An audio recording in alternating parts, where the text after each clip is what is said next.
May 8, 1945. Victory in Europe Day.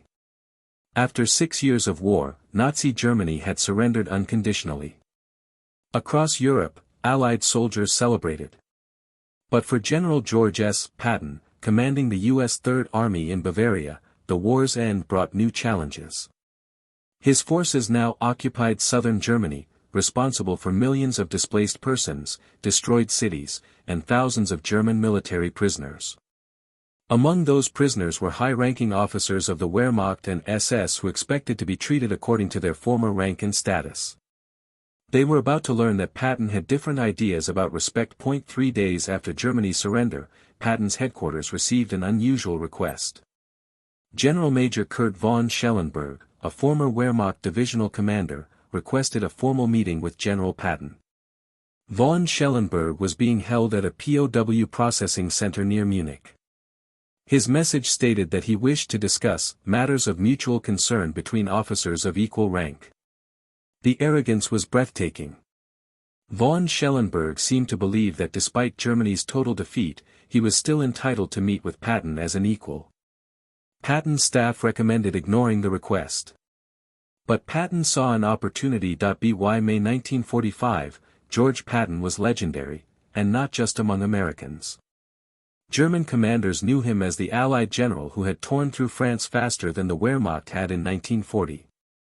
His Third Army had relieved Bastogne, crossed the Rhine, and driven deep into Germany with unstoppable momentum. But Patton was also known for his contempt for Nazi ideology and his harsh treatment of SS officers. He had publicly stated that SS troops were criminals, not soldiers. German officers who expected gentlemanly treatment were often shocked by Patton's bluntness. By May 1945, George Patton was legendary, and not just among Americans.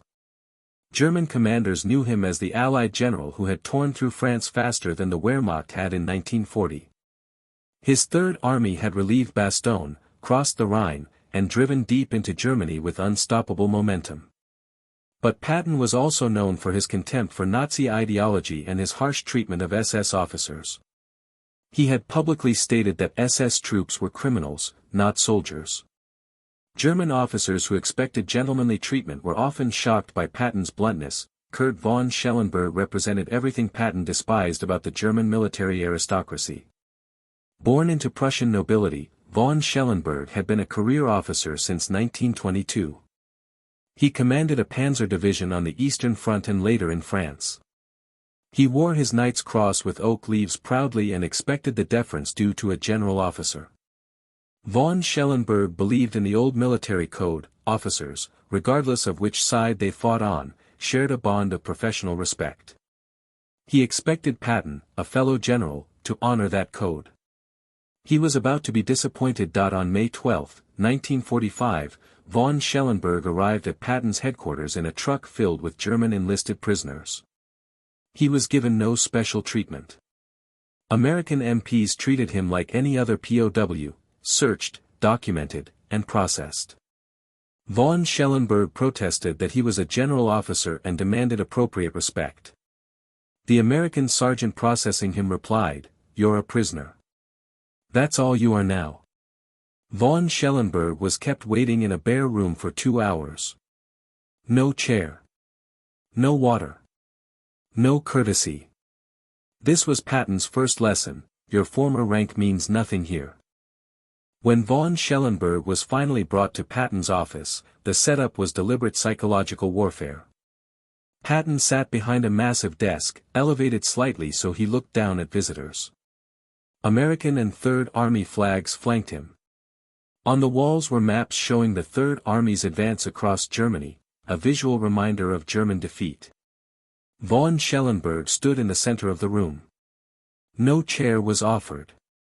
2 armed MPs stood behind him. Patton didn't look up immediately. He continued reading papers on his desk, making the German general wait. This was the second lesson: you wait on my time. Finally, Patton looked up. Von Schellenberg began formally, "General Patton, I am General Major Kurt von Schellenberg, formerly commanding the 19th Panzer Division." "I request that," Patton cut him off, "you're not a general. You're a prisoner." And you don't request anything. You answer questions when I ask them. Von Schellenberg bristled. General Patton, I expect to be treated with the respect due my rank and, your rank. Patton interrupted again. Your rank lost. My rank won. That's the only rank that matters now. The tension in the room was electric. Von Schellenberg had never been spoken to this way. Patton stood and walked around his desk, stopping a few feet from Von Schellenberg. You want respect? Let me tell you about respect. Respect is earned. You and your army spent 6 years murdering civilians, destroying cities, and following a madman.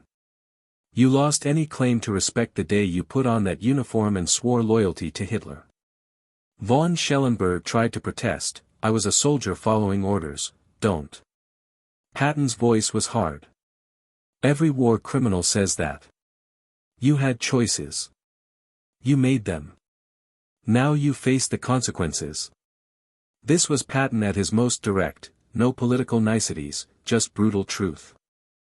Patton returned to his desk and picked up a folder. Your 19th Panzer Division. Eastern Front, 1941–43. Want me to read what my intelligence officers found? Von Schellenberg went pale. Patton read, participation in anti-partisan operations involving civilian massacres. Villages burned. Populations executed. You commanded these operations. That was war, Von Schellenberg said weakly. No, Patton replied. That was murder. War is soldiers fighting soldiers. What you did was butchery. And you want me to respect you? Von Schellenberg had no answer. The old excuses, partisan warfare, military necessity, sounded hollow in this room. Patton continued, my Third Army fought across France and Germany. We killed German soldiers when they fought us. But we didn't murder civilians. We didn't execute prisoners. We followed the laws of war. The Soviets, Von Schellenberg began. The Soviets are savages responding to what you did to them first, Patton said. But that's their problem. I'm talking about American conduct. We fought clean. You fought dirty. And now you want the treatment you never gave others. Von Schellenberg realized he was facing a reckoning. This wasn't a professional courtesy call between officers. This was judgment. Here's your reality, Patton said, leaning forward. You're not going home. You're not being released. You're going to a war crimes investigation. If they find sufficient evidence, and they will, you'll face trial. If convicted, you'll hang. Von Schellenberg's aristocratic composure cracked. I am a soldier, not a criminal. You are both, Patton replied coldly. The soldier part is why you're alive. The criminal part is why you won't stay free. I demand to be treated under the Geneva Convention. You are, Patton said. The Geneva Convention says we can investigate war crimes and prosecute accordingly. That's exactly what we're doing. Von Schellenberg's pride broke. General Patton, I have a wife and children in Bavaria. They have nothing. If I am imprisoned or executed, they will starve. Patton's expression didn't soften.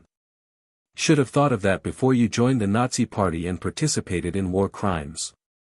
Your family's welfare was your responsibility. You failed them when you made your choices. Have you no mercy? Von Schellenberg asked. I have exactly as much mercy as you showed Russian peasants, Patton replied. Which is to say, none. It was brutal, but Patton believed in accountability. Actions have consequences, and no amount of begging would change that. Patton paused, then said something unexpected, let me tell you why this matters. Germany has lost 2 world wars in 30 years. Both times because you followed leaders who convinced you that might makes right, that Germans are superior, that you can ignore civilized norms. We were defending, you were conquering, Patton interrupted. And you lost. Again. Now Germany is destroyed. Millions dead. Cities rubble. And for what? Hitler's insane dreams? Von Schellenberg had no answer. This time, Germans need to learn a different lesson, Patton continued. You don't get to demand respect after losing. You earn it back by accepting responsibility and rebuilding with humility. Patton sat back. So here's what I don't understand. You requested this meeting. Why?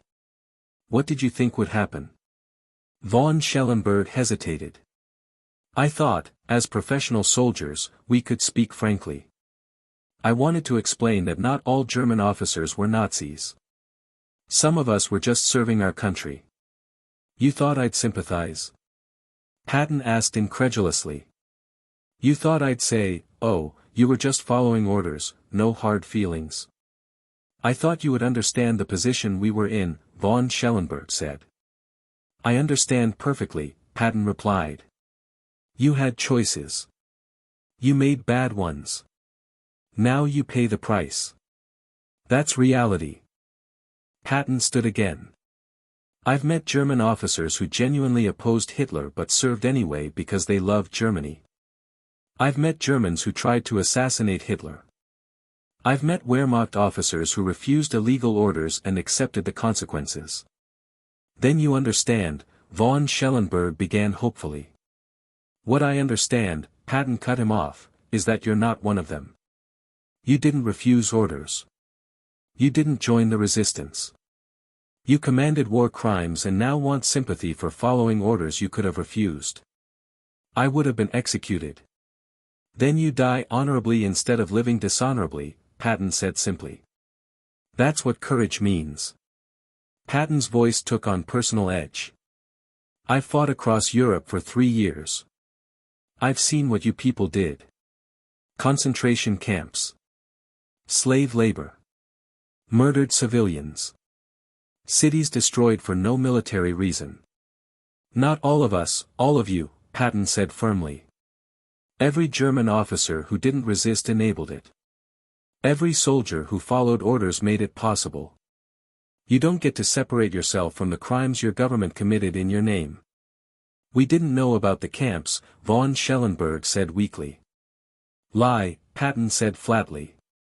Maybe you didn't know details, but you knew something was happening. And you didn't ask questions because you didn't want to know. Patton's tone shifted slightly. Let me tell you what I believe. A soldier's first duty is to his conscience, not to orders. When orders contradict basic decency, a real soldier refuses.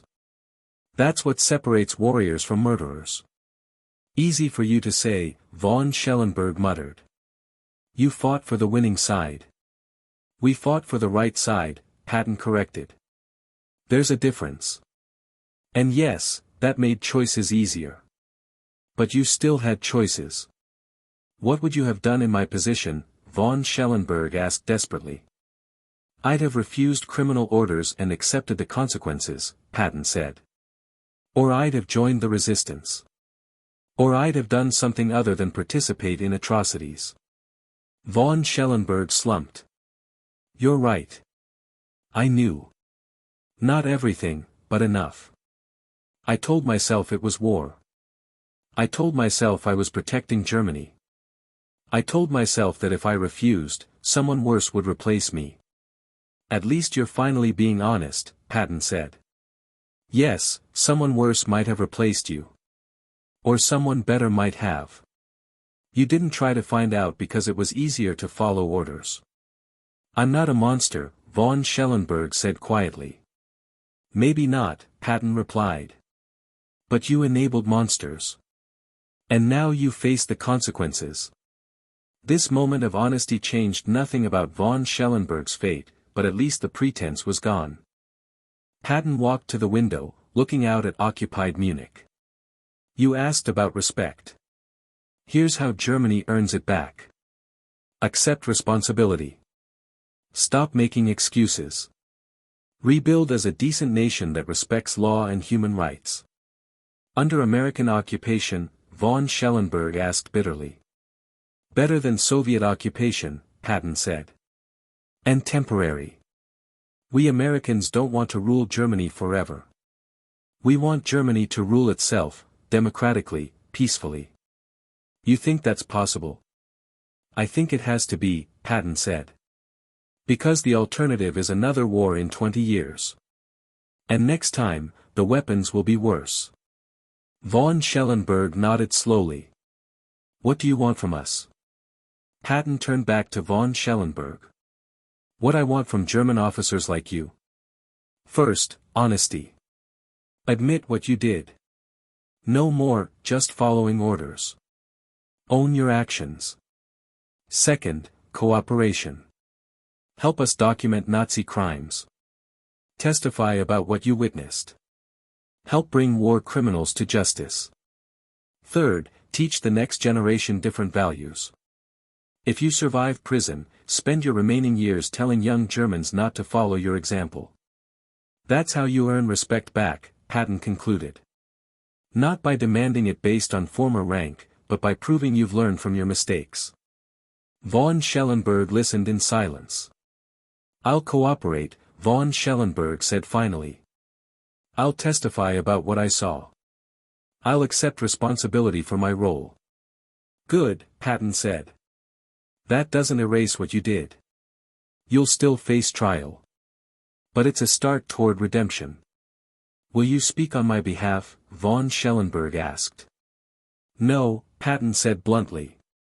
I'll confirm that you cooperated, but I won't defend your actions. You'll stand or fall on your own merits. That's fair, von Schellenberg admitted. It was the first time in the meeting he had accepted something without protest. It's more than fair, Patton said. It's more than you deserve. But it's how we Americans operate. Patton sat on the edge of his desk. You came here demanding respect as a general. But general is just a rank. It's what you do with that rank that earns respect. I commanded troops in combat, von Schellenberg said. So did I, Patton replied. The difference is I commanded them honorably. You commanded war crimes. You're saying rank means nothing. I'm saying rank without honor is worthless, Patton said. A private who fights with integrity deserves more respect than a general who commits atrocities. This was the core lesson Patton wanted to teach: character matters more than rank, and defeat reveals who you really are. Von Schellenberg found courage to ask, General Patton, you speak of honor. But I've heard you slap soldiers for cowardice. Is that honorable? Patton's jaw tightened. That was a mistake. I apologized and was disciplined. The difference? I admitted my error and accepted consequences. You're still making excuses. So you're not perfect either, von Schellenberg said. Never claimed to be, Patton replied. But I try to do right, and when I fail, I own it. That's what you need to learn. The exchange revealed Patton's self-awareness. He had flaws but didn't hide behind them. You fought on the Eastern Front, Patton said. You saw what happened there. Civilians massacred. Prisoners executed. Villages burned. That's what your army did.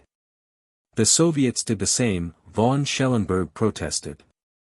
And they'll answer to God for it, Patton said. But their crimes don't excuse yours.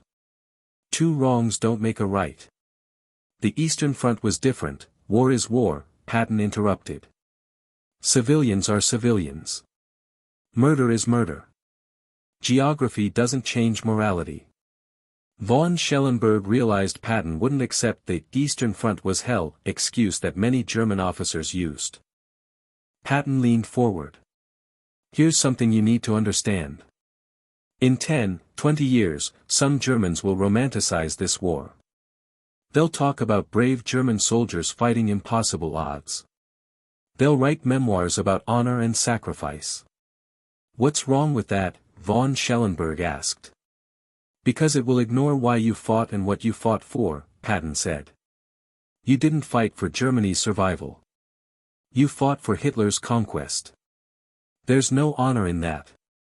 Soldiers can serve honorably in a dishonorable cause. No, Patton said firmly. The cause taints the service. You can't separate them. This was Patton's most important message: don't let future Germans forget what this war was really about. Part 27, The Prophecy. Patton predicts the future.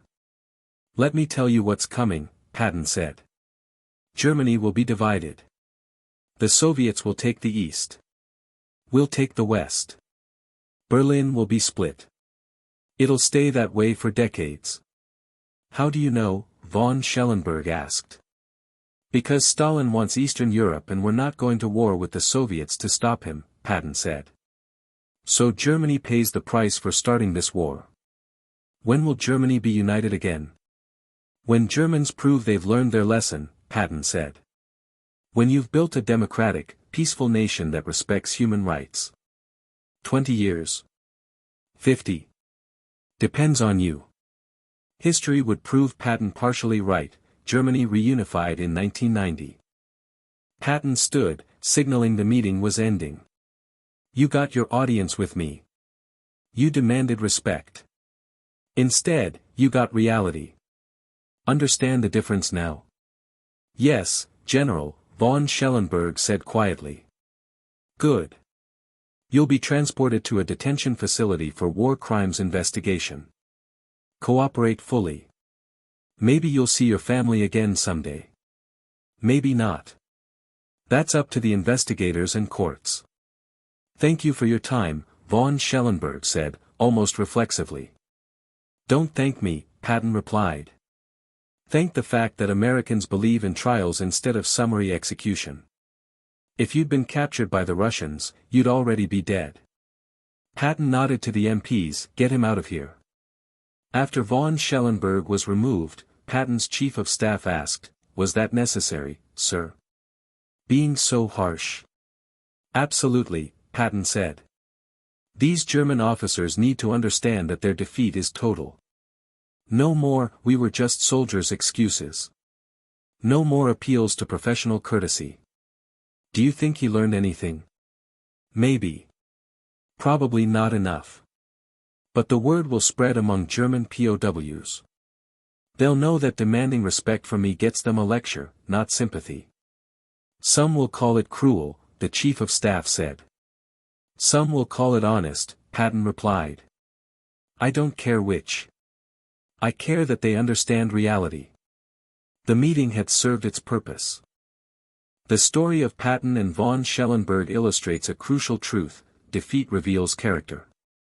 Von Schellenberg expected respect based on his former rank and status. Patton taught him that respect must be earned through actions, not demanded through titles. Patton's harsh treatment wasn't cruelty, it was accountability. He refused to let German officers hide behind excuses or appeal to military brotherhood. He held them responsible for their choices. This approach was controversial then and remains so now. But it sent a message that shaped post-war Germany: you don't get to demand respect after losing a war you started. You earn it back through humility, honesty, and changed behavior. The lesson resonates beyond 1945. Whether in war, business, or life, respect isn't owed, it's earned. Titles and rank are temporary. Character is permanent. Patton gave von Schellenberg reality instead of respect. And that reality was exactly what defeated Germany needed to hear.